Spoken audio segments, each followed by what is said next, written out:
प्रधानमंत्री नरेंद्र मोदी अभी वहां पर पुष्पांजलि कर रहे हैं। कुछ ही देर में एक शौर्य सभा वहां पर किया जाएगा।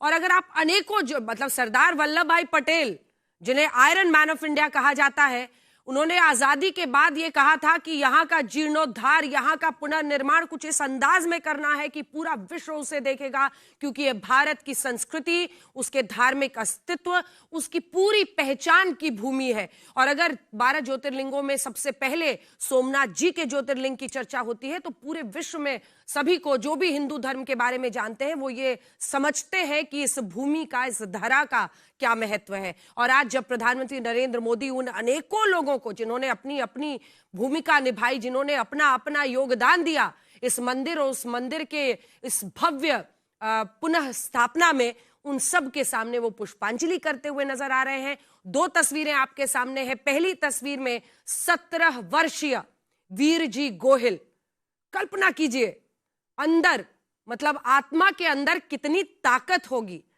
कितना विश्वास होगा, कैसी आस्था होगी कि उस मंदिर और मंदिर को की रक्षा के लिए 17 वर्षीय यह बालक खड़े हो गए युद्ध में आक्रांताओं के खिलाफ। वहां से लेकर अनेकों लोग, अगर मां अहिल्याबाई होलकर से लेकर सरदार वल्लभ भाई पटेल, सबने अपना अपना योगदान दिया है इस मंदिर के पुनर्स्थापना में, इस मंदिर के उस वैभव के वापस लौटने में, जिससे वो भारत की इस सांस्कृतिक पहचान की धुरी फिर से बने। और जिस विश्वास पर चोट किया था आक्रांताओं ने, जिस आस्था पर चोट किया था, जिस धरोहर पर चोट किया था, उस चोट से उभरकर यह सभ्यता फिर से क्लेम करे, फिर से अपने हाथों में ले उस विश्वास को, उस धरोहर को, उस पहचान को।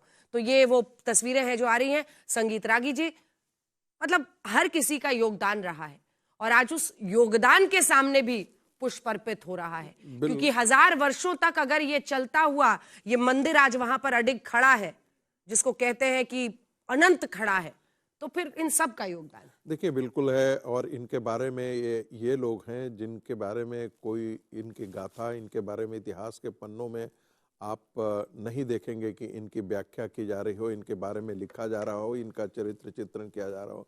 एक बात जरूर हम जानते हैं, हम सबों को और आपके दर्शकों के लिए मैं वहीं से बात आगे बढ़ाता हूं जहां से सुधांशु त्रिवेदी जी ने कहा था, हमको हमेशा जो इतिहास लिख करके बताया गया, जिसमें हमेशा हमारा पराजय बोध रहा, लेकिन सावरकर जी को कभी पढ़ लेना चाहिए। आप जरा ध्यान रखिए कि सिकंदर के आक्रमण के पश्चात 400 साल देखने की कोशिश नहीं की। यही हुन्स थे ना जिनके आक्रमण से बचने के लिए चीन की दीवार खड़ी कर दी गई थी। और ये क्या हुनों ने हम पर आक्रमण नहीं किया था, हमने हुनों को परास्त किया था। हमारी तरफ वो फिर दोबारा आंख उठा करके देखने की हिम्मत नहीं किया। यह दुनिया की कोई ताकत नहीं है, लेकिन कभी भी इस गौरवशाली इतिहास को पढ़ाया नहीं जाता है। एक सावरकर जी ने एक पुस्तक लिखी, भारतीय इतिहास के 6 स्वर्णिम पृष्ठ, और वे 6 स्वर्णिम पृष्ठ 6 माइल्स स्टोन्स है, जिसका जिक्र सुधांशु जी ने भी किया था। वो समुद्रगुप्त वाला गुप्त शासन काल का भी था। लेकिन हमेशा जो हमको बताया गया और ये कि जो है वो हम पराजय होते रहे, हम पराजित होते रहे। हमारे यहाँ एक नैरेटिव और भी चला गया कि भाई हम इसलिए पराजित हो रहे हैं क्योंकि हम डिवाइडेड थे, हमारे यहाँ जातियों में बटा हुआ था। इसका उत्तर सावरकर जी ने बड़ा स्पष्ट किया है।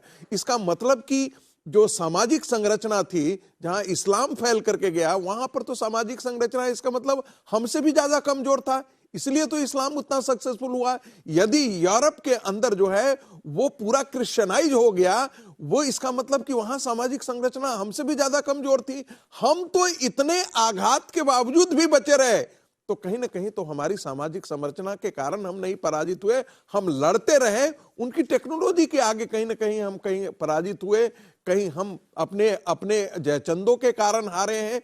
लेकिन यह कह देना कि समाज की संरचना ऐसी थी, हम इसके कारण हार गए, ऐसा नहीं था। हमने अनथक हमेशा संघर्ष किया है, समाज ने संघर्ष किया है। यही कारण था कि हम इतना भी आजकल बचा करके हम रख पाए